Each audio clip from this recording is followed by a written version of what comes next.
दिल्ली नगर व्यापारों का केंद्र था, इसलिए वहां बहुतेरे व्यापारी बसते थे। घी के दो व्यापारियों में कुछ अनबन हो गई, इसलिए उनमें का एक व्यापारी बादशाह के पास पहुंचकर बोला, पृथ्वीनाथ, अमुक व्यापारी मुझसे 1,000 रुपया कर्ज लेकर अब देने से खिलावाली करता है, उसकी नियत रुपए देने की नहीं है। बादशाह अकबर ने न्याय के लिए उसका अर्जीदावा बीरबल के पास भेज दिया। बीरबल ने उसे पढ़कर दूसरे व्यापारी को तलब किया। जब वह आया तो पहले व्यापारी का अभिशाप पढ़कर सुनाया। तब वह व्यापारी बोला, हुजूर को मालूम हो कि हम दोनों एक ही चीज के व्यापारी हैं। इससे व्यापारिक प्रतिद्वंदिता के कारण वह मुझसे बुरा मानता है और मेरे व्यापार में धक्का पहुंचाने की नियत से आपके पास झूठा अर्जीदावा लेकर आया है। इसकी जांच कराने पर आपको स्वयं झूठ सच का पता चल जाएगा। इस संबंध में मैं और कुछ कहना नहीं चाहता। बीरबल ने उसकी बात मानकर उसको घर जाने की मोहलत दी। फिर पहले व्यापारी को बुलाकर बोला, इस मामले में आपको अभी खामोश रहना पड़ेगा। समय पाकर मैं इसका उचित न्याय करूंगा। अभी आप इस ढंग से रहे मानो कुछ हुआ ही नहीं है। वह बीरबल की बात मानने को लाचार था, चुपचाप अपने घर चला गया। व्यापारियों के झगड़े का न्याय करना बीरबल को याद रहा। सोचते सोचते एक दिन उसे एक नई युक्ति सूझी। बाजार से 4 घी से भरे कुप्पे मंगवाए गए, जिनमें कुछ अपना अलग अलग निशान बनाकर 2 कांस कुप्पों में एक एक मोहरे डाल दी। फिर दोनों व्यापारियों को बुलवाकर बोला, देखो, यह 4 घी के कुप्पे मेरे पास बहुत दिनों से पड़े हुए हैं। अब इनके नष्ट होने का भय है। तुम दोनों इसमें से एक एक कुप्पा अपने साथ ले जाओ। बाकी 2 कुप्पे मैं दूसरे व्यापारियों के हाथ बेच दूंगा। कुप्पों को बाजार में उचित दाम पर बेचकर जो मिले उसमें से अपना नफा निकाल शेष मूल्य मेरे हवाले करना। वादी ने तो कुछ इतराज न किया, परंतु दूसरा व्यापारी यानी प्रतिवादी बोला, दीवान जी, इतने थोड़े घी के व्यापारियों का क्या काम है। आप एक ही को चारों सुपुर्द कर दें, वह बेचकर सबका मूल्य एकमुश्त अदा कर देगा। बीरबल ने जवाब दिया, नहीं, ऐसा नहीं हो सकता। हमारे लिए सभी समान है और हमें सबका ध्यान है। तुम एक एक कुप्पे अपने साथ ले जाओ, बाकी मैं दूसरों के हवाले करूंगा। बीरबल उन दोनों को दोनों गुप्त निशान वाले कुप्पे देकर विदा किया। घी कुछ बिगड़ा हुआ था। व्यापारियों ने सोचा कि बिना तपाए इसका ऐब दूर न होगा, इसलिए पहले व्यापारी ने कुप्पे को तपाना शुरू किया। जब घी पिघल गया तो उसे एक बड़े कड़ा में छोड़कर खराया। जब उसकी मर्जी के मुवाफिक घी एकदम तैयार हो गया और उससे सुगंधी आने लगी तो उसने फिर घी को उसी कुप्पे में भरना प्रारंभ किया। जब घी पेनी में पहुंचा तो किसी चीज के खड़कने की आवाज सुनाई पड़ी। उसे बाहर निकाल कर देखा तो वह अकबरी मुहर थी। व्यापारी मन में सोचने लगा, यह मुहर बीरबल की है, भूल से इसमें आ पड़ी है, उसकी वस्तु उसी को देना मुनासिब है। व्यापारी मुहर को लेकर बीरबल के पास पहुंचा और उसकी मुहर उसे देकर अपने घर लौट आया। बीरबल मुहर पाकर सोचने लगा, यह व्यापारी सच्चा है। दूसरे व्यापारी के कुप्पे से भी उसी प्रकार मुहर निकली, परंतु उस लालची को सोना देखकर लोभ समा गया। वह मुहर को अपने जेठे पुत्र को देकर बोला, इसको यत्न से अपने पास रखो, जरूरत पड़ने पर मुझे लौटा देना। इधर जो 2 कुप्पे बिना अशर्फी के थे, दूसरे 2 व्यापारियों को देकर बीरबल बोला, इसे बेचकर चौथे दिन सबके साथ मूल्य लेकर हाजिर होना। इस प्रकार यत्र तत्र कुप्पों को बेचने और धन संग्रह करने में चारों व्यापारी जा लगे। जब करने की निश्चित तिथि आई तो वे सब बिक्री के रुपए लेकर बीरबल के पास आए। बीरबल ने 3 व्यापारियों का द्रव्य सहेज लिया। जब चौथे प्रतिवादी की बारी आई तो उसका द्रव्य सहेजते हुए बोला, तुम्हारे कुप्पे में अन्य व्यापारियों से अधिक घी था, यानी 3 में तो एक एक मन था, परंतु तुम्हारे कुप्पे में 1.25 मन था। बीरबल की यह बात सुनकर प्रतिवादी घबरा गया और बोला, हुजूर क्या कह रहे हैं? मेरे कुप्पे में भी एक ही मन था। गरमाते और तौलते समय उस जगह मेरे घर के और प्राणी भी मौजूद थे। आपको विश्वास न हो तो उनको बुलवाकर जांच कर लें। घी की वजन सबके सामने की गई थी।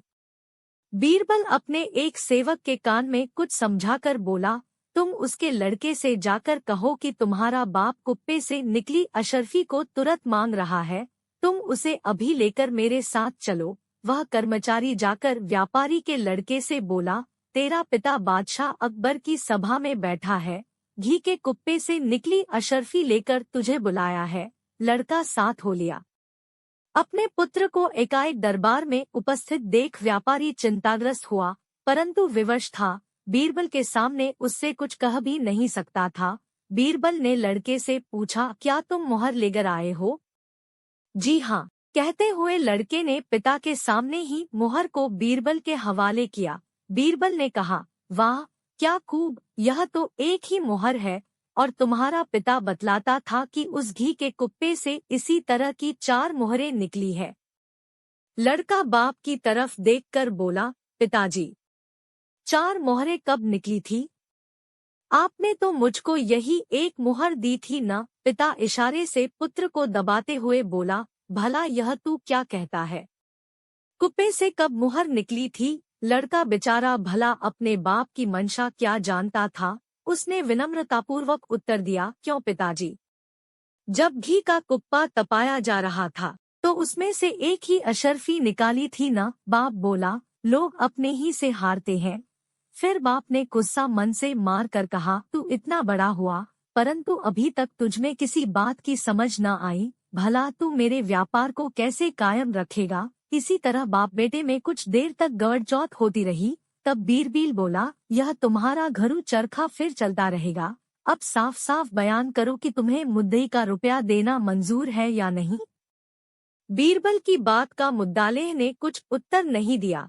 तब भीतर से चिढ़कर बीरबल बोला, तू अब पट्टी पढ़ाकर मुझे धोखा नहीं दे सकता। जब एक मुहर के लिए ईमान छोड़ रहा है तो भला 500 की गठरी कब न दबाना चाहेगा।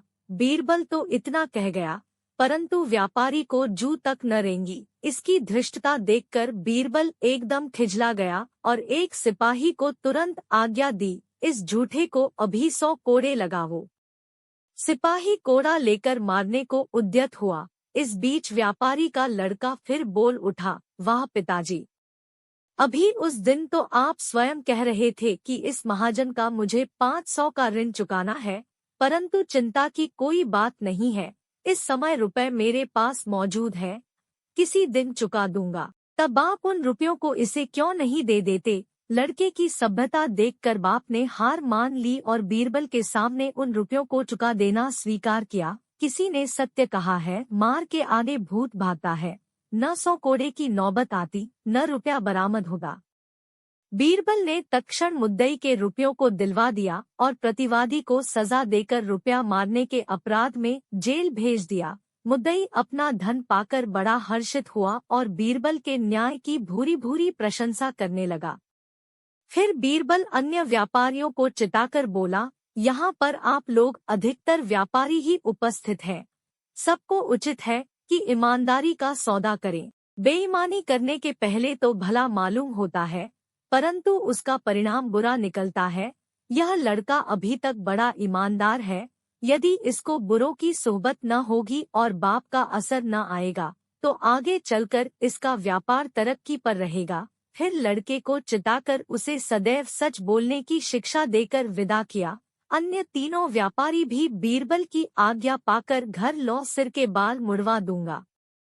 सिर के बाल मुड़वा दूंगा कहानी बीरबल की तीव्र बुद्धि को दर्शाती है।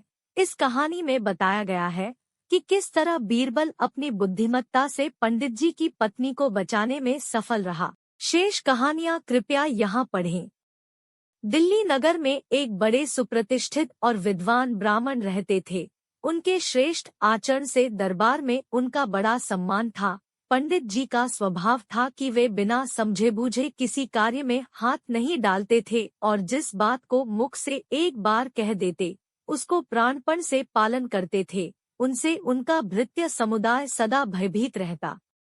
एक दिन ऐसी घटना घटी जब उक्त पंडित जी चौके में बैठकर भोजन कर रहे थे।